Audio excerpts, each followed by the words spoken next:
Mesdames et messieurs, bienvenue dans Soyons clairs. Soyons clairs, le seul magazine qui décrypte pour vous tous les secteurs de l'économie en RDC. Soyons clairs, le seul magazine qui reçoit pour vous tous les décideurs, ceux qui décident dans les institutions, dans les grandes entreprises, dans les grandes industries, dans les petites et moyennes entreprises, dans les entreprises personnelles et privées. Soyons clairs, le seul magazine qui est quadridimensionnel. Soyons clairs est à la télévision, à la radio, sur Internet, sur les réseaux sociaux. Vous êtes dirigeant ou dirigeante d'une institution, d'une entreprise, d'une industrie. Vous êtes entrepreneur, vous êtes économiste, vous êtes homme ou femme d'affaires. Alors Soyons clairs est pour vous et vos produits. Contactez-nous au 081 30 30 694. Contactez-nous au plus 243 81 30 30 694 et vous aurez ainsi l'occasion d'apporter un plus économique à notre beau et grand pays, la République démocratique du Congo. Soyons clairs est aussi un espace de formation et de coaching pour dirigeants d'entreprise, pour entrepreneurs. Que Dieu continue à bénir la République démocratique du Congo ainsi que tous ses dirigeants. Mesdames et messieurs, bonjour. Bienvenue dans Soyons clairs, la seule émission qui décrypte pour vous tous les secteurs de l'économie nationale, africaine et internationale. Nous avons une émission exceptionnelle aujourd'hui. Nous recevons un invité de très haut niveau, il faut être clair, puisque c'est le principe de l'émission. Et vous connaissez le principe, il va se présenter lui-même, il pourra parler de lui et vous allez découvrir quel est cet économiste congolais que nous recevons aujourd'hui. Bonjour, comment allez-vous? Très bien, merci. Je vous laisse vous présenter, la caméra est à vous. C'est là. Mon nom est Paul Martin Moutanda, je suis administrateur de société. Je suis dans les hydrocarbures et aussi surtout dans l'industrie de l'eau, l'eau minérale. Et nous distribuons un peu à Kinshasa, un peu plus en développement. Et il y a différents secteurs dans lesquels nous sommes qui sont les secteurs d'études, de marché. Et voilà, aujourd'hui, dans mon parcours de coach, parce que je me considère plus comme un coach qu'un économiste. Okay. Je suis dans un peu un passé de leadership, management, développement, là où j'ai passé mon cursus, développement, et tout ce qui est projet exécutif, développement en termes d'entrepreneur, entreprise, okay. pour tout ce qui est d'accompagnement. Et c'est là où je développe le plus encore aujourd'hui, au-delà de l'industrie, parce que je pense qu'aujourd'hui, le cœur de métier pour moi m'oriente à travailler vraiment dans l'humain. C'est ce qui fait qu'aujourd'hui... Le Congo a bien besoin qu'on travaille sur l'humain congolais, parce qu'il y a un gros problème de mentalité d'abord, et puis de conscience professionnelle aussi. Exactement. Qu'est-ce que vous en pensez? Qu'est-ce qu'il faut faire pour développer, pour améliorer la mentalité congolaise en termes de travail, en termes d'efficacité au travail, de sérieux dans le travail? Qu'est-ce que vous pensez qu'il faille faire pour ça? La première des choses, c'est déjà de commencer à identifier comment valoriser le travail. Et puis surtout, trouver le moyen de réguler les aspects de temps liés au travail et des ressources humaines dans le secteur économique dans lequel nous sommes. Pourquoi? Parce que tant que notre secteur, notre travail n'est pas valorisé, tant que le niveau de service n'est pas valorisé, donc la population ne pourra pas bénéficier non seulement de cette valeur, mais aussi le développement de l'humain ne va pas aller à la hauteur de cette ambition. Parce que l'économie d'un pays a besoin du travail, le travail exécuté par la population. Et pour arriver ensuite à séparer, à dissocier, on va créer, comme on dit, des secteurs, sectoriser le travail, et de commencer maintenant à valoriser chaque secteur en fonction de la dextérité, de la spécialité ou de spécialisation dans le travail qui peut être moteur dans la production dans un pays, pour développer la productivité. Mais pour développer la productivité, il nous faut créer des machines, ou comme on dit, des valeurs productives, ou simplement des machines de production. C'est-à-dire c'est l'industrie, mais aussi dans d'autres secteurs qui permettent en fait de pouvoir innover et travailler sur l'intelligence de l'homme. Concrètement, ce que M. Paul Martin est en train de dire, au lieu d'aller acheter des chemises à Dubaï et en Turquie et de venir les donner à crédit ici, achetez plutôt des machines pour produire les chemises sur place. Comme ça, vous allez donner une valeur ajoutée, un savoir-faire supplémentaire, et ça ira mieux pour l'économie. C'est bien ça que vous êtes en train de dire. C'est bien ça, et avec le temps, l'affinité, la finesse de la production, le matériau, comme on dit, la qualité de nos produits seront de plus en plus élevés, et donc du coup, concurrentiels en tout cas. D'accord, et on pourrait même envisager l'exportation à un moment donné, comme le Bangladesh a commencé il y a 30 ans, où ce n'était pas possible d'exporter, ils se sont améliorés au fur et à mesure, ils ont même rattrapé la Chine, ils ont dépassé la Chine maintenant. Et c'est de ça dont il s'agit principalement, parce que nous pouvons être un petit peu dans l'autosuffisance, mais en fait le but c'est vraiment de pouvoir être représenté à l'extérieur afin de travailler aussi sur la monnaie, sur les devises supplémentaires et éviter justement l'hémorragie financière de notre pays. Alors, vous parlez de devises, M. Paul Martin. On nous annonce 4 milliards de dollars de réserve de change, mais la monnaie nationale perd de la valeur. Qu'est-ce qui se passe? Vous voyez bien que ça n'a pas de sens. D'accord. Alors comment fonctionner? C'est-à-dire c'est une question d'autorité élevée pour dire voilà, dans quel secteur dans lequel nous sommes. Est-ce que nous comprenons réellement les enjeux? Ça veut dire. Voilà. Okay. C'est tout parce que normalement, quand on a plus de réserves de change, ça devrait au contraire donner plus de valeur à notre monnaie. Or, notre monnaie baisse pendant qu'il y a la réserve de change qui soi-disant augmente. Ça veut dire que notre monnaie n'est pas autonomisée, c'est-à-dire nous n'avons pas l'autonomie de notre monnaie. Okay. On peut dire quelque chose, mais il y a un lobby de personnes qui font pression sur notre économie au travers de la monnaie, entre autres, parce que notre monnaie ne nous appartient pas réellement. Voilà pourquoi est-ce que la difficulté est là et nous aurons du mal vraiment à pouvoir parler justement de ces aspects. Je pense que les téléspectateurs suivent, c'est très clair.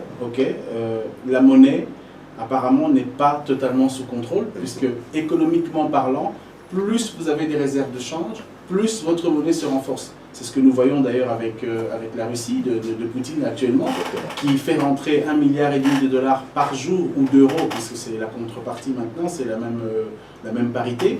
Et résultat, le rouble est passé de 1 dollar pour 200 roubles à 1 dollar pour 68 roubles, alors qu'ils sont en pleine guerre de haute intensité. Et nous, on n'est pas en pleine guerre de haute intensité, mais on perd la valeur. Vous savez pourquoi? Parce que nous ne produisons pas notre monnaie. Tout à fait. Soi-disant. Nous n'avons pas l'air de produire, c'est-à-dire que nous n'avons pas les termes d'échange, véritable valeur pour échanger la monnaie avec l'extérieur. Donc nous n'avons pas ce pouvoir-là pour l'instant. Et donc du coup, nous ne pouvons pas parler vraiment de l'économie réelle qui peut se développer, sur laquelle on peut se baser au niveau de la monnaie. Et évidemment, comme il s'agit d'échanges et de devises, ça nous est difficile maintenant même de négocier au niveau international sur les bonnes bases. Alors, je voudrais signaler aussi à nos téléspectateurs, il y a toujours un jeu malsain qui se passe ici à Kinshasa. Quand la monnaie passe de 2000 à 2050, dans les magasins, et notamment les magasins tenus par qui vous savez, les prix, au lieu d'augmenter de 5-10%, augmentent tout de suite de 25%. Donc le Congolais perd doublement. Il perd en termes de pouvoir d'achat et il perd en termes d'augmentation des prix bien au-delà de l'augmentation réelle liée à la perte de valeur de la monnaie. Donc c'est vraiment un problème. Finalement, M. Paul Martin, qui est censé contrôler tout ça? Qui est censé contrôler? C'est évidemment le gouvernement, mais en fait le gouvernement ne joue pas vraiment son rôle aujourd'hui parce que, entre guillemets, il y a la pression, les aspects géopolitiques qui influencent les décisions. Et donc, justement, non seulement les décisions, mais au niveau de la législation, pour faire respecter les lois et mettre en œuvre le respect des lois, c'est au niveau de députés, etc., députation, même du Sénat. C'est-à-dire qu'il y a un jeu qui fait qu'il y a une pression sur les députés, moyennant lobbying, qui fait que justement les décisions ne sont pas mises en œuvre. Et quand il faut arriver à quelque chose, il y a un retournement des situations qui fait que nous perdons le contrôle. Nous n'avons pas le contrôle en réalité. C'est ce qu'on dit justement au niveau économique. L'économie ne fonctionnerait pas tant que nous n'avons pas les aspects sécuritaires et tant que la justice ne fonctionne pas. Et donc forcément notre administration est en train de peiner. Donc les 4 piliers dont on parle, économie, administration, justice et sécurité, tant qu'il y a un pilier qui ne fonctionne pas, les 3, ça décline tous les autres. Ce sont les 4 piliers sur lesquels il faut tenir. Donc quand on a l'économie qui n'est pas tenue réellement, forcément nous aurons un problème de sécurité. Donc la sécurité ne tient pas, nous avons un problème de justice, et la justice ne tient pas, forcément tous les autres secteurs vont tomber parce qu'il n'y a pas de justice sociale avec. Voilà pourquoi suivez-nous en direct sur YouTube. Notre chaîne s'appelle Soyons Clairs Business et en direct aussi sur Facebook. Notre page s'appelle Soyons Clairs Officiel. N'oubliez pas de vous abonner sur ces 2 chaînes-là et de liker. Merci. Que la justice élève une nation. Quand il y a une bonne justice, il faut que la nation soit élevée par rapport à la justice. Je vous donne un exemple. Le dernier en date que j'ai entendu, il y a 24 heures, un Congolais aurait été licencié parce qu'il s'est plaint sur sa fiche de paye. Après avoir coupé tout ce qu'on a coupé, il lui restait 7 000 francs congolais, c'est-à-dire, on va dire, 3,5 $, un peu moins de 3,5 $. Et quand il a osé se plaindre, il s'est fait licencier. Parce qu'il n'y a pas de justice. Qu'est-ce qu'il y a comme recours pour quelqu'un comme ça? Comment arriver à 3,5 $ de salaire après un mois de travail? Vous parlez du travail à 5 minutes. On ne peut pas valoriser le travail comme ça parce qu'il n'y a pas de régulateur. Et nous sommes censés avoir un régulateur ici, pas citer de nom, mais qui ne fait réellement pas son travail. Donc ce n'est même pas un ministère. C'est censé être une forme d'institution qui protège. Nous n'avons pas de politique de protection économique ni de la population, ni du travail en réalité, parce que nous n'avons pas réellement cette notion. Et donc quand on parle de changement de mentalité, il ne s'agit pas de changer de mentalité en soi. Il s'agit d'utiliser la connaissance pour mettre les bonnes personnes. Et comme il s'agit d'institutions, c'est donc de faire de meilleurs castings pour s'assurer que le fonctionnement de ces gens-là corresponde aux institutions dans lesquelles ils vont travailler. Oui, mais par rapport au casting, M. Martin, il y a eu tellement de castings dans ce pays. On a l'impression qu'on peut prendre la meilleure personne, mais une fois qu'elle arrive à cette place-là, c'est comme si on lui enlevait une partie de sa conscience et ce qu'elle disait avant, ce qu'elle pensait, ce qu'elle faisait avant n'existe plus une fois qu'elle est assise, cette personne-là, sur son siège de pouvoir. Comment vous pouvez expliquer ce renversement de situation entre la personne qu'elle était avant et la personne qu'elle peut devenir une fois qu'on lui donne une portion de pouvoir, quel que soit l'endroit, hein, ça peut être dans une entreprise privée, partout. Vous savez, quand on parle de casting, on parle d'un esprit qui est derrière une intention, une organisation. C'est une constellation. Quand on parle d'organisation, c'est une constellation. La constellation, c'est une dynamique de fonctionnement, une dynamique de réponse et d'interaction. Les interactions créées quand on a un mauvais casting va amener la chute de l'organisation, de la structure. Mais quand on parle de casting réellement, c'est comme quand on veut réaliser un film.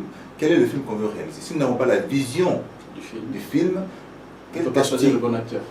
D'accord. On commence par la vision du film et puis on prend les bons acteurs qui vont répondre à cette vision. Or, nous partons d'abord avec la nécessité de l'acteur au lieu de partir. Et puis on crée une vision en fonction de l'acteur. Et quand on crée une vision en fonction de l'acteur, on tombe dans un système. Et c'est le piège. Nous devenons prisonniers de ce système. Nous ne pouvons pas aller loin. Du coup, le système devient notre prison et nous ne pouvons pas avancer et nous tournons en rond. Ce que les mathématiciens appellent la quadrature du cercle. Comment faire un cercle qui devienne un carré, ce qui est impossible. Ce qui est impossible. D'accord. Donc voilà, c'est un expert qui vous donne son avis librement, tout simplement, sans citer de nom, sans critiquer personne, mais juste en parlant d'un certain système que nous créons, ou de plusieurs systèmes néfastes que nous créons, et qui font que finalement notre économie plonge, même quand elle plonge au-delà même des réalités économiques qui devraient être exécutées, notamment en termes de réserve de change et ainsi de suite. Donc finalement, quand on fait ce genre de constat, parce qu'on ne peut pas arrêter sur une note négative, qu'est-ce qu'il faut faire maintenant pour que les choses aillent quand même de l'avant, malgré tout ce qui se passe? Alors, vous savez, dans toute chose, tout environnement, il est important d'identifier les acteurs. Quand j'entends les acteurs, ce n'est pas lié à l'individu, ce n'est pas lié à la personnalité. C'est lié à une institution de fonctionnement. C'est un peu comme on voit quand on va dans la forêt. Nous savons comment les lions fonctionnent, nous savons comment les éléphants fonctionnent et les autres animaux. C'est une forme d'écosystème qui fonctionne naturellement comme ça. Ce qui fait que ça tourne et ça s'auto-gère et ça s'auto-équilibre, comme la nature. Notre problème à nous, c'est que nous ne travaillons pas sur le système dans lequel nous sommes. Nous n'avons pas la connaissance réelle de l'écosystème. Alors, pour donner un exemple, les premières années, quand j'ai vraiment voulu travailler ici en RDC, j'ai d'abord tenu à travailler d'abord sur l'étude de marché, savoir comment comporter. C'est comme toute entreprise. Avant de commencer, on fait l'étude de marché. On identifie un petit peu comment les individus fonctionnent. Quels sont les réflexes, les impératifs, comme on dit, qui génèrent le comportement. Les impératifs qui génèrent le comportement. C'est de ça dont il s'agit. J'ai fait à peu près le sondage et l'interview de 7000 personnes pendant 3 ans. 7000 personnes pendant 3 ans. Pour vous donner une idée avec des chiffres précis, vous savez qu'en RDC ici, la capacité de ceux qui sont capables, entre guillemets, de gérer un projet du début à la fin, ne représente que 1% sur les 7000. Après, étude.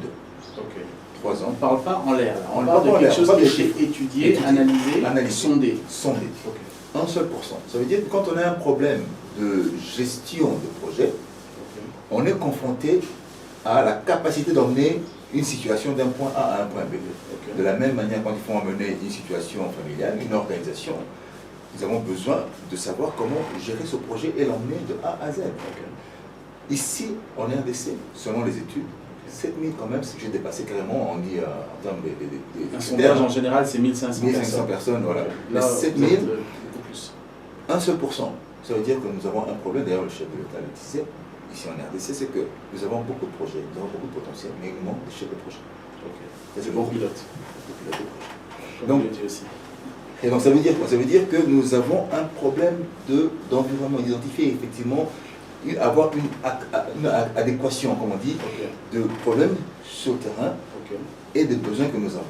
À partir du moment où nous allons identifier réellement l'écosystème, en termes de fonctionnement, je parle en termes de fonctionnement uniquement, parce que le fonctionnement c'est comme un réflexe. Hein. Quand on est en interaction, ce qu'on attendra, on peut prévoir, on peut prévenir ce qui va arriver. C'est que si on pique quelqu'un qui va sur ce il n'y a pas photo, sauf si bien sûr on met dans des conditions qui changent, qui le fait changer. Donc forcément, on sait que c'est un réflexe, ce sera un réflexe. On peut faire des prévisions de 5, 10 ans, 20 ans. D'où la vision. Si nous ne savons pas comment ça fonctionne, nous ne pourrons pas prévoir les choses. Mais quand on sait prévoir les choses, au bout de 10-15 ans, ce qui va arriver, aujourd'hui, nous pouvons trouver les éléments pour pouvoir anticiper le problème que nous avons. Mettre les formations adéquates, mettre les personnes en amont pour préparer cet avenir, au lieu de voir les choses d'ici 2-3 ans, on voit les choses d'ici 20 ans, 30 ans, 50 ans. Une perspective longue pour qu'on sache effectivement qu'est-ce que nous allons mettre en place, parce que rien ne change comme ça en un an. Nous avons besoin d'un certain temps. Donc pour ça, avant de commencer à ce niveau-là, c'est de connaître justement l'environnement et l'individu que nous sommes. C'est pour ça qu'on dit, si vous ne savez pas ce que vous êtes, si vous ne savez pas qui vous êtes, quelqu'un d'autre le saura à votre place, mais ce ne sera pas à votre avantage. C'est ça. Et c'est ce qui se passe aujourd'hui. Vous avez vu, dans tout ce qui est écosystème aujourd'hui, même dans le lobbying que nous avons, dans la géopolitique, les acteurs internationaux savent bien comment piquer, où piquer l'Africain. L'avantage qu'ils ont, c'est qu'ils savent que l'Africain a déjà reçu une forme d'idée, une idée qui fait que l'Africain se pousse à se séparer de la division de l'Africain pour s'assurer que le contrôle pour mieux régner. Et nous ici, ce serait d'identifier maintenant quels sont les inputs pour les Congolais, de savoir qu'est-ce qu'on attendrait par output. Je m'explique. C'est de l'idée, c'est de la perception qu'on arrive à un comportement. Ça, c'est automatique. Mais de quelle perception dont on a besoin, de quelle perception le Congolais a besoin pour avoir un comportement attendu? Alors on peut poser la question, quel comportement nous voulons attendre de voir du Congolais? C'est la responsabilité, c'est la redevabilité, n'est-ce pas? C'est ce que nous attendrions enfin, en réalité. Et puis la capacité de pouvoir s'orienter là où il faut pour servir le pays, protéger notre nation, etc. Mais de quoi le Congolais a besoin comme information, comme input pour qu'il se comporte comme ça? C'est là le point sur lequel on peut travailler parce qu'on aura déjà identifié l'environnement, on aura eu la vision, on aura fait des prévisions, et puis on saurait maintenant de quoi il s'agit pour pouvoir avancer. Mais justement, M. Palomata, qu'est-ce qu'il faut pour créer cette révolution d'input, justement? Qu'est-ce qu'il faut faire pour ça? Vous êtes coach, qu'est-ce que vous faites déjà maintenant par rapport à vos poulains, puisque vous êtes un coach, pour justement que on va dire, leur système d'exploitation, on va appeler ça comme ça, puisse changer, interne puisse changer? Vous avez posé la bonne question, en tout cas le bon mot, c'est-à-dire comment faire pour qu'il y ait révolution. Vous avez parlé de révolution. Il ne s'agit pas de changement incrémenté comme ça. Une révolution dans la mentalité. Dans la mentalité. Donc, ce que je propose, et ce que je fais déjà à petite échelle, c'est en fait s'assurer de faire le profilage. Ça veut dire quoi? Chaque fois, j'emmène un environnement, un écosystème, comme on dit, une cartographie, dans laquelle chacun s'identifie. Non, il ne s'identifie pas parce que là où il veut être, il s'identifie par son propre fonctionnement naturel, le fonctionnement intrinsèque, comme on dit, dans lequel il est impliqué. Automatiquement, il ne peut pas échapper. C'est ce qu'on appelle l'impératif self. Quand chacun a identifié, maintenant on sait qu'est-ce qui lui manque, où on peut aller, mais surtout qu'est-ce qu'on attendrait de lui ou de la personne. Donc quelles sont ses limites en fait? On étudie la personne. On étudie la personne, on identifie ses limites, mais aussi on identifie ses potentiels. Mais surtout quoi? Parce que nous savons que nous sommes tous intelligents. Le Congolais, mais même très intelligent. Le point c'est qu'il lui manque la connaissance adéquate à son intelligence, afin qu'il soit capable d'agir et de réaliser. Donc ça veut dire que la solution ce serait de faire un véritable profilage. On parlait de casting tout à l'heure, n'est-ce pas? Quand on n'a pas fait un bon casting, il y a des films des fois qui sont des flops parce qu'il n'y a pas eu un bon casting. Mais il y a eu un casting, mais le film gros budget, mais réalisation flop.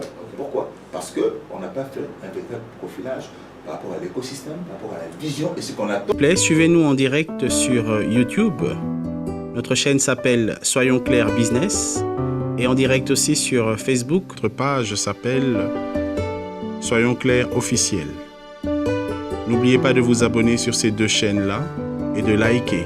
Merci. À la fin, qu'est-ce qu'on attend comme émotion? Qu'est-ce qu'on attend comme objectif? Qu'est-ce qu'on attend comme comportement? Qu'est-ce qu'on attend comme résultat? C'est ça dont on parle de profilage. Le profilage, en fait, c'est une forme d'assemblage ingénieux des stratégies, des personnes, des outils, du matériel, des organisations pour répondre à un besoin spécifique. Et donc ça devient comme une forme d'interaction. Je vais prendre l'exemple d'une guitare. Qu'est-ce qu'une guitare produit? Une guitare, c'est l'ensemble, c'est l'assemblage des vibrations, de certains sons, de plusieurs codes, pour donner une forme de sortie harmonieuse, ou pas. Si je peux faire du bruit avec ma guitare. Non, c'est pas harmonieux. C'est pas harmonieux. Mais si je veux quelque chose d'harmonieux, je vais faire un bon assemblage, assez ingénieux, pour m'assurer que la personne qui va entendre cette musique va avoir une attitude, va adopter une attitude de paix, de tranquille, d'amour, etc. et d'inspiration. C'est ça il s'agit. Donc, le profilage, c'est ça. Assembler ces choses-là pour pouvoir assurer l'objectif. Mais aussi, sans oublier que le profilage aussi, c'est une arme en fait. C'est une arme à construction massive. Parce que quand on sait que tout ce que nous faisons, même en termes d'institutions, les gens ne sont pas à leur place et ils sont capables de détruire. C'est un peu comme on n'est pas à sa place véritable. Comme on est là pour de l'argent, on est là pour du pouvoir, on n'est pas là vraiment pour servir, pour répondre aux besoins, on est là pour soi. On n'a pas de vision. On n'a pas de vision. Donc forcément, tout ce qu'on va chercher à avoir là-bas, c'est l'argent et les avantages personnels. Mais quand on se positionne, on met quelqu'un à la bonne place, on met quelqu'un au bon moment, la personne ne peut pas s'auto-détruire. C'est un peu comme on dit quand vous êtes dans votre métier. Comment vous êtes capable de détruire votre propre avenir de votre métier? C'est comme si vous détruisez votre propre métier, c'est pas possible. Votre avenir professionnel, c'est pas possible parce que vous aimez ce que vous faites. Comment se détruire au point de ne plus aimer ce qu'on est en n'étant pas intègre du tout, en trichant, en devenant corruptible? C'est pas possible. Donc c'est dans ce sens-là qu'on dit, on amène les gens à fonctionner selon leur cœur, comme on dit le cœur courage, mais on positionne. Comment on y arrive? Ça sera de faire une forme de sensibilisation, ou bien un travail, ça c'est le gouvernement qui est censé le faire, d'orientation globale, de profilage de la population, d'assemblage, de sorte même d'orienter les institutions, d'orienter les universités, d'orienter les formations, pour ensuite gagner du temps et de l'argent en insérant les systèmes d'apprentissage réels, qui répondent réellement aux besoins de ceux qui sont comme des assiettes qui accepteraient une formation de 1 mois, 2 mois, parce qu'ils sont dans leur domaine d'activité. Tout le reste, ce n'est qu'une forme de formalisation. D'accord. Donc en fait, si je comprends bien ce que vous dites, et je pense bien le comprendre, ce travail devrait commencer même déjà dès l'école primaire. C'est-à-dire ne pas orienter un enfant qui sort de 6e ou du cycle CO, comme on dit en RDC, à faire la littéraire alors qu'il est bon en mécanique. Donc il va perdre son temps en littérature alors qu'il n'aime pas ça, il ne connaît pas. Il n'a même pas bien appris durant toutes les années précédentes, mais là où il a un don et un talent, vous ne l'exploitez pas. Pourquoi on ne l'exploite pas? Parce que l'environnement dans lequel il est ne lui permet pas de développer ses talents, de développer ses compétences. Environnement familial d'abord. Familial déjà. On commence à dire que ceux qui vont en technique sont bêtes, alors que ce n'est pas le cas. C'est pas le cas. Alors que les mêmes personnes qui ont des voitures ont besoin de mécaniciens. Donc, c'est la mentalité, ce sont nous, les parents, les responsables, qui devrions prendre cette responsabilité d'orienter, cette décision d'orienter, donc, mais en connaissance de cause. Si je reste ignorant, qu'est-ce que je vais transmettre à l'autre? Si moi-même je suis dans l'institution, je ne sais même pas ce qui se passe, qu'est-ce que je vais transmettre à mes descendants, ou même à mes subalternes, comment je peux dire ainsi? Rien que des erreurs. Donc, c'est à nous de reprendre un petit peu la base et d'aller apprendre, d'aller prendre connaissance, de comprendre ce qui se passe et puis de mieux orienter. Au lieu d'orienter selon les sentiments, selon les émotions. Nous devons orienter dans le but de répondre aux besoins d'une population, d'une société et d'une génération. Voilà. Comment on le fait? C'est en se positionnant, en collectant les réponses, les solutions, et en ayant un langage de solutionneur, un langage de celui qui apporte la solution, et puis de répondre à quoi je vais répondre dans cette nation, et puis maintenant aller m'équiper pour être capable de répondre à cette problématique. Vous êtes en train de mettre le point sur un énorme travail qu'il faut faire dans cette nation-ci, qui n'a même pas encore commencé, ce travail-là. Donc maintenant, former une génération, ça prend 25 ans. Donc maintenant, qu'est-ce qu'il faut faire pour... Parce qu'on n'a plus 25 ans à perdre maintenant. À votre avis, à notre petit niveau, on va dire ici, parce que nous ne représentons pas l'État congolais, nous représentons une partie de la population, qu'est-ce que nous pouvons faire pour commencer ce profilage-là, et en espérant que cela fera tâche d'huile un peu plus tard? Alors, en supposant qu'on commence maintenant, on a au moins pour 25 ans. Enfin, je veux dire, moi, je sur 20 ans, 22 ans, c'est pas très loin, parce que le changement doit se faire et puis il faut les apprendre, n'est-ce pas? Donc, c'est en fait mettre des environnements. On a des sociétés, nous avons des communautés très larges en termes de personnes opérateurs économiques. Nous avons des communautés associatives, etc. Ici, l'idée, c'est de commencer déjà à profiler les associations, les communautés. Avoir un accord avec ces communautés qui existent déjà, qui réunissent des gens, de savoir comment est-ce que nous allons nous profiler nous-mêmes. Ça, c'est la première chose. Afin, au-delà de ce que nous faisons déjà en tant qu'opérateurs économiques, etc., de créer justement des communautés génératrices de revenus. Même si je ne suis pas toujours intéressé, je peux m'en passer, mais je sais que j'investis dans une communauté génératrice de revenus. Donc ça va booster toute une communauté et tout ce qu'il y a autour. C'est une mentalité qu'on va commencer à mettre en place. Et quand on commence à profiler tout le monde, maintenant on commencera à travailler spécifiquement sur les castes. Vous savez comment, ce que vous avez dit tout à l'heure, l'économie, la force ici, le commerce est entre les mains de qui vous savez. Voilà, je l'ai dit. Comment est-ce qu'ils y arrivent? C'est pas par groupement. C'est pas parce qu'ils se mettent ensemble qu'ils sont forts. C'est pas parce qu'ils se reconnaissent, ils travaillent ensemble pour créer des chaînes, n'est-ce pas, de fonctionnement, de chaînes, de communautés, de chaînes, pour s'assurer que d'ici 50 ans, ils sont là solides. Et comment nous pouvons le faire si nous ne savons pas que le bras a besoin de la main, qui a besoin du doigt, pour pouvoir prendre le stylo. Si nous ne savons pas penser comme ça, ben nous ne saurons pas comment créer un développement organique de notre pays, organique, naturel, comme je peux dire. C'est pour ça qu'il faut identifier qui est la main, qui est la jambe, qui est la tête, qui est le coude, en sachant que pour qu'il y ait production de quelque chose, on parle ici de fournisseur, client-fournisseur. Pour qu'il y ait une fourniture de quelque chose, il faut que les deux acteurs agissent pour que le coude fournisse ce dont on a besoin. Le coude va fournir quoi? Le résultat d'avoir soulevé cet agenda. Maintenant, si je n'ai pas de coude, comment je vais soulever cet agenda pour revenir à moi? Donc la fourniture ici, c'est toujours au moins 2. C'est toujours au moins 3. Ouais, avec une courroie de transmission. Exactement. On ne peut pas travailler de manière linéaire. Il faut toujours travailler de manière systémique. C'est comme ça que ça fonctionne. Et c'est comme ça que ça fonctionnera. Donc notre rôle à nous, c'est de nous emmener à penser de manière systémique, de manière en canevas, comme on peut dire. On ne peut pas dire si on veut atteindre un objectif, on veut créer une entreprise. On ne peut pas dire que je vends et j'achète. Non. Je dis qu'est-ce que j'ai comme valeur ajoutée, n'est-ce pas? Quels sont les partenaires de qui j'ai besoin? Quels sont les clients réels de mon service? Quelles sont les activités qui me génèrent de l'argent? Quelles sont les activités qui me font dépenser de l'argent? Quels sont les canaux par lesquels je vais passer pour pouvoir communiquer avec les clients avant que je leur distribue mon produit? Vous voyez? Donc tout ça, je dois réfléchir et penser de manière systémique, pas linéaire. Donc c'est de la même manière, un corps doit fonctionner de manière organique pour se servir l'un de l'autre afin d'atteindre un objectif. Si je dois aller d'un point A à un point B, j'ai besoin de mes jambes, j'ai besoin de mon bassin et de mon bras pour aller saisir l'objectif. Or, nous avons un problème, M. Paul Martin, c'est qu'il y a d'abord un mensonge national. Quand vous parlez à la génération des parents, ils étaient tous premiers de classe. Vous êtes 50 dans une classe, tout le monde est les premiers.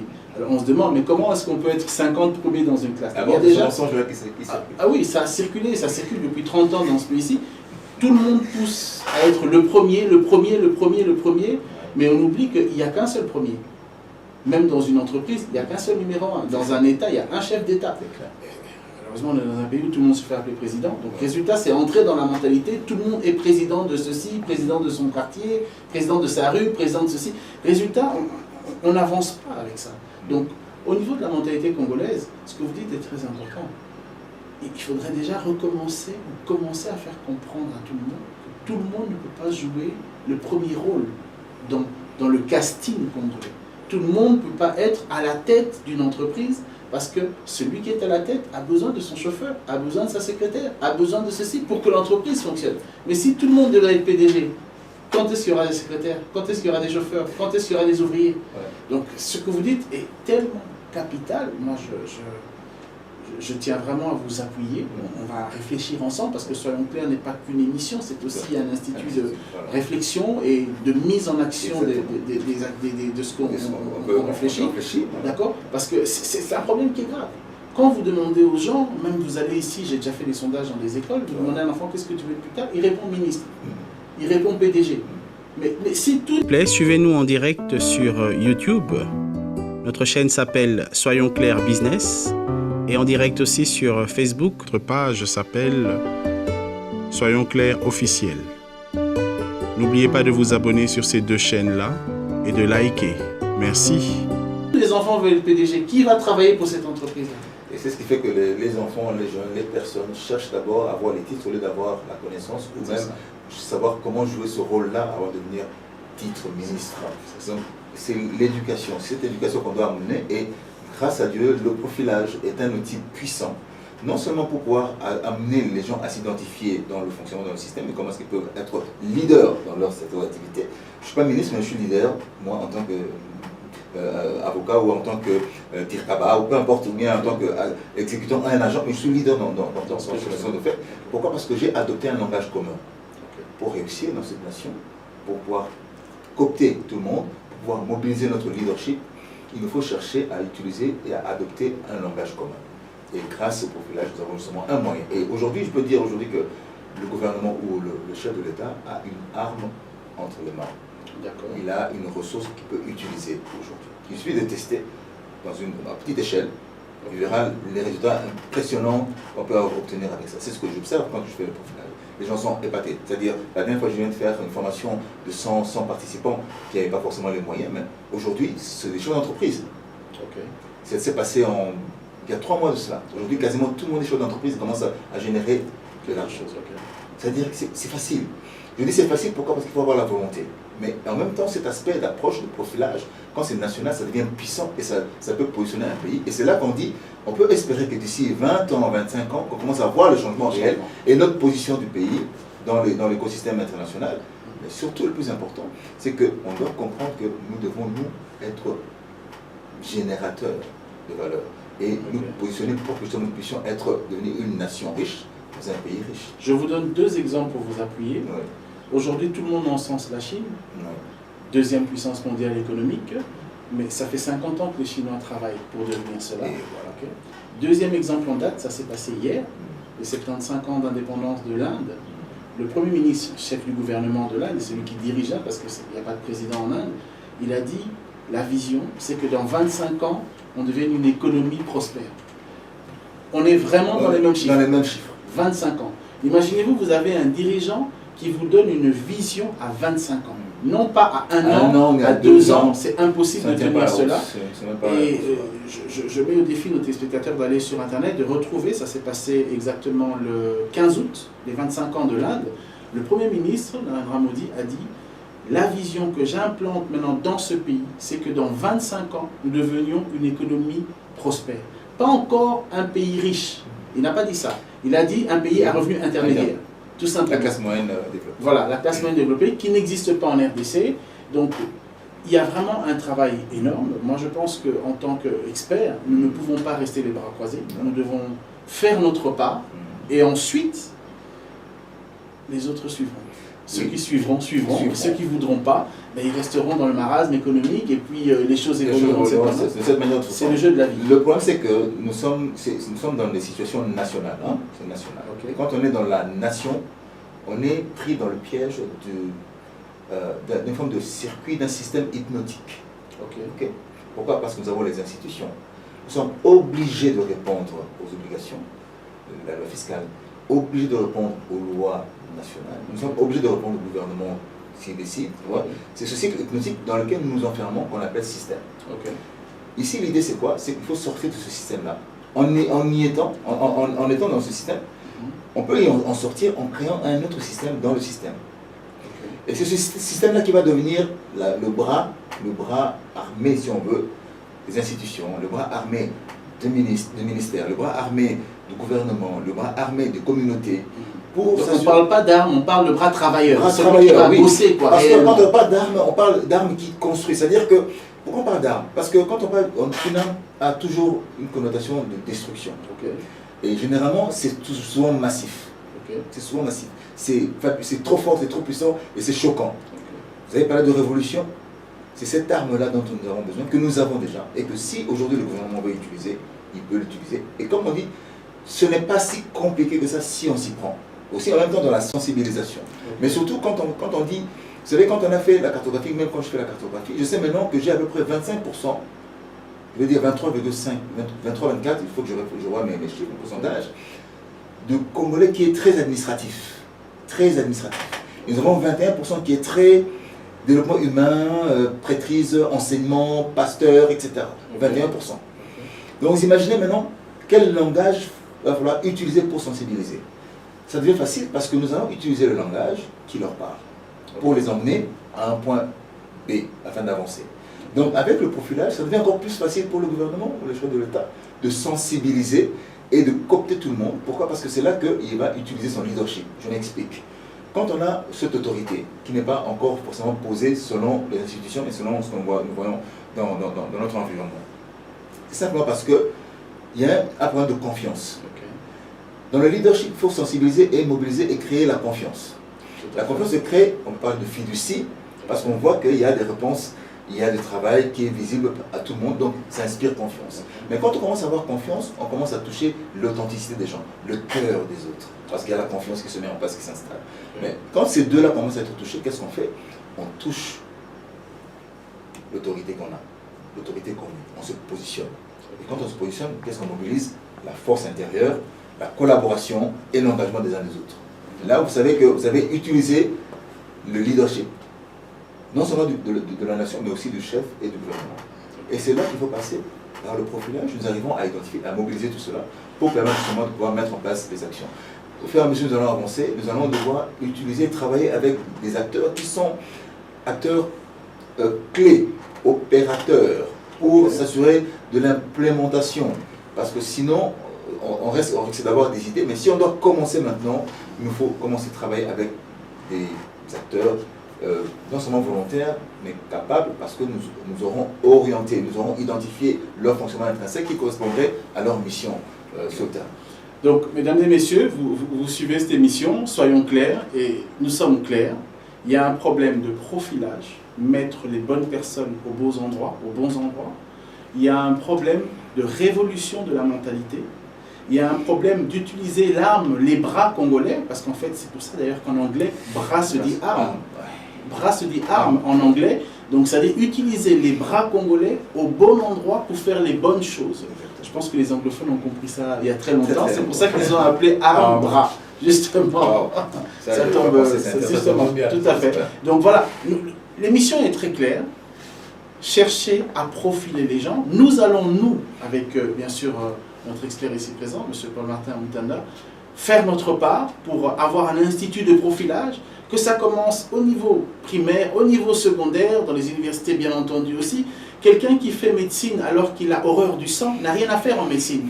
Il doit plutôt faire autre chose qui sera tout aussi, beaucoup plus utile pour la société parce que c'est dans son domaine à lui, au lieu de chercher parce que dans sa famille, il n'y a que des médecins, on l'oblige à faire médecine et à la fin, il sort de là avec le cerveau bousillé parce qu'il n'a pas la force de faire médecine tout simplement. Il a l'intelligence de faire médecine, mais il n'a pas le caractère pour ça, pour faire la médecine. C'est justement ça que nous voulons éviter dans notre pays. Et voilà pourquoi il est important de suivre ce genre d'émission afin que nous comprenions quels sont les manques. Connais-toi toi-même. Nous n'avons pas l'inventé. Nous devons nous connaître nous-mêmes, savoir où nous sommes, où nous voulons aller et quel est le chemin que nous devons prendre pour arriver à cela. Monsieur Paul-Martin, dites-moi un peu, est-ce que vous êtes conscient que ce dont on parle, d'abord, ne sera pas compris par tout le monde aujourd'hui, premièrement, et deuxièmement, c'est du boulot pour 30 ans, 50 ans.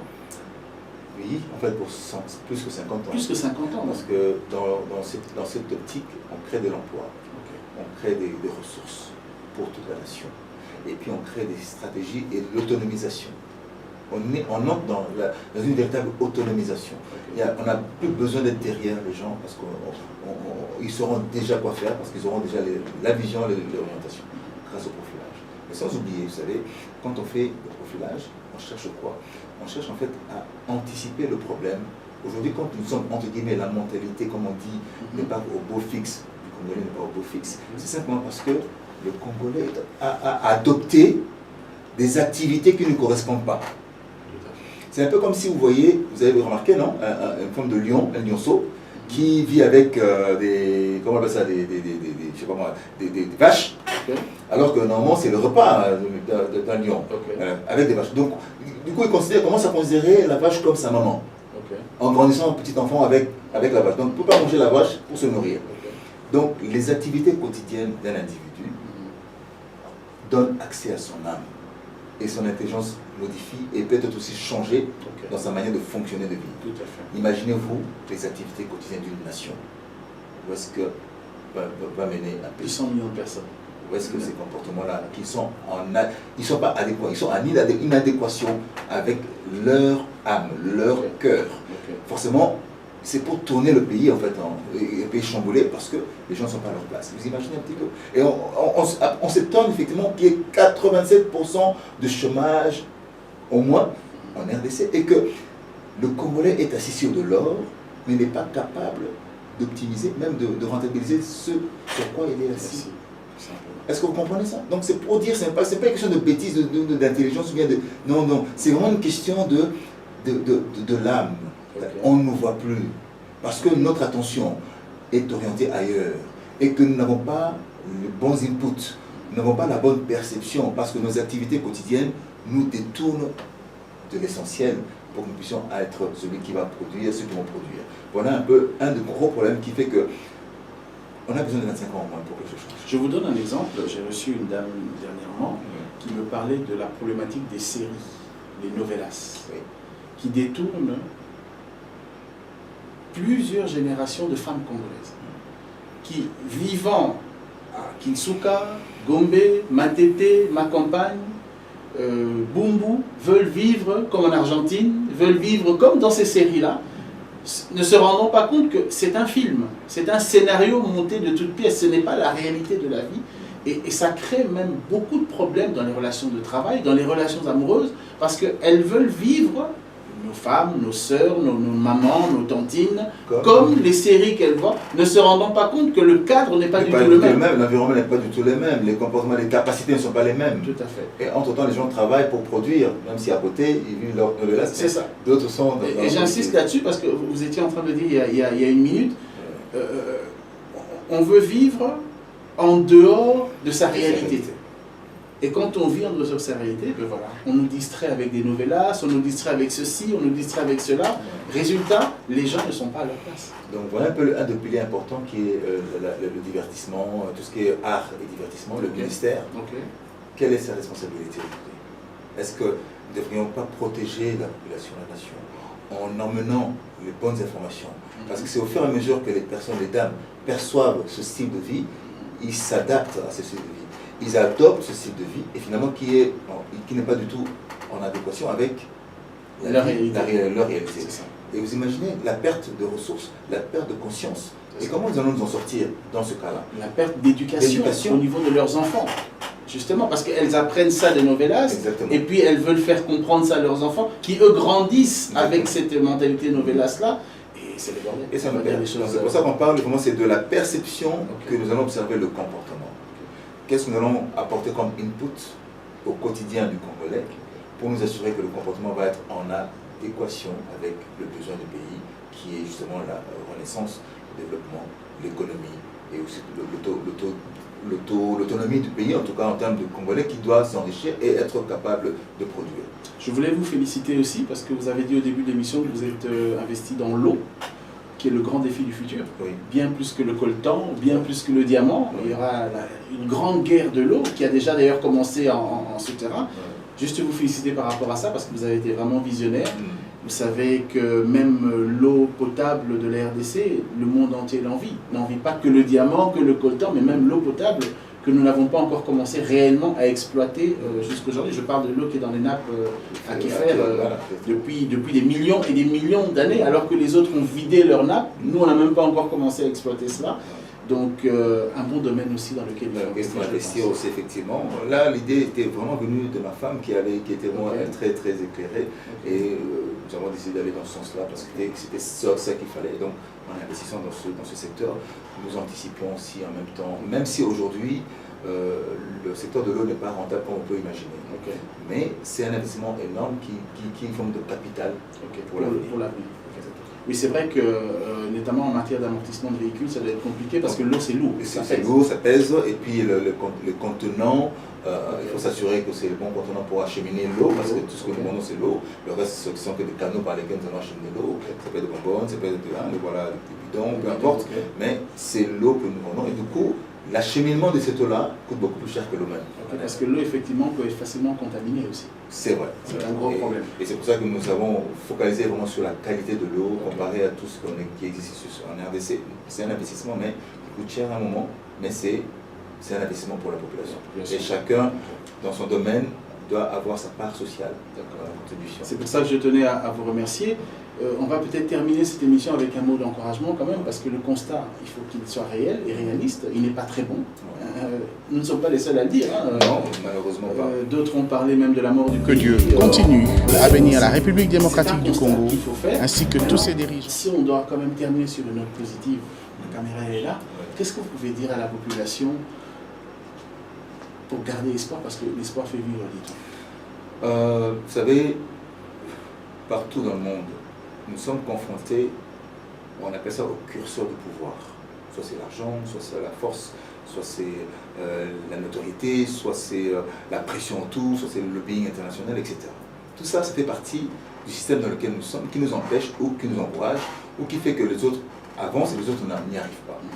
Alors, dans tout ça, c'est pour résumer, au-delà du profilage qu'il va falloir vraiment travailler pour nous, chacun doit identifier, doit prendre le temps, même prendre le ressource pour aller chercher à s'identifier et collecter, ensuite se mettre dans un groupe pour s'assurer qu'on va atteindre des résultats et qu'ils vont atteindre des résultats. Il faut travailler l'aspect vente.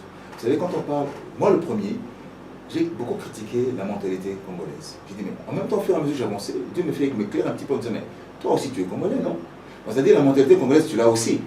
Et alors, du coup, j'ai commencé à me remettre un peu en question. J'ai dit, ok, effectivement, il ne s'agit pas du Congolais, il s'agit de l'approche que j'ai de celui qui se manifeste de cette manière, ou qui manifeste ce comportement.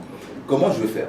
De la même manière, je vais vendre un agenda, un stylo à quelqu'un qui n'en a pas besoin, je dois aussi adopter une approche de vente pour faire convaincre quelqu'un à acheter ou à adopter une idée, un comportement dont il n'a pas besoin.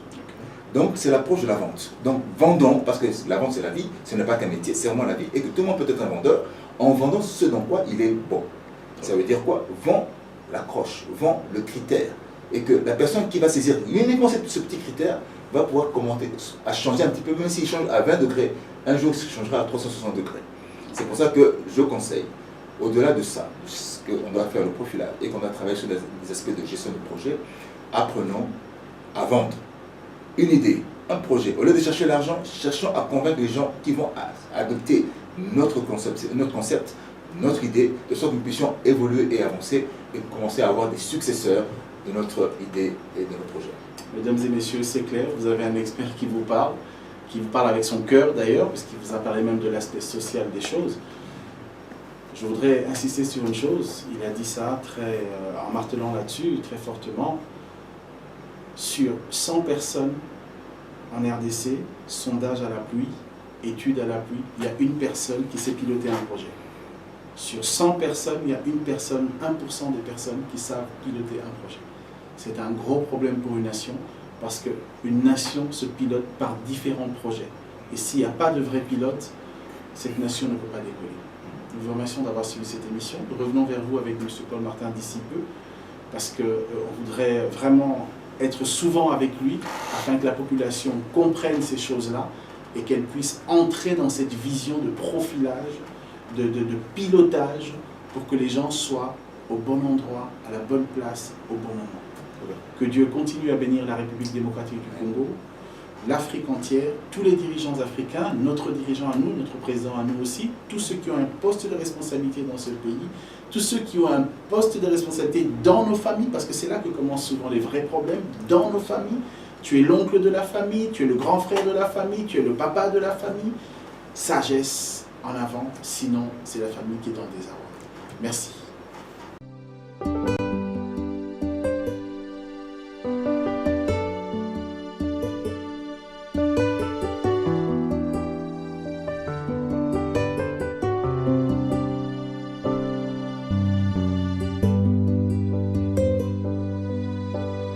Mesdames et messieurs, bienvenue dans Soyons clairs. Soyons clairs, le seul magazine qui décrypte pour vous tous les secteurs de l'économie en RDC.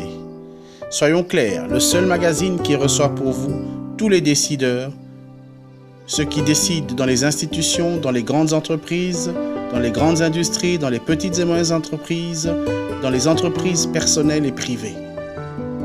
Soyons clairs, le seul magazine qui est quadridimensionnel.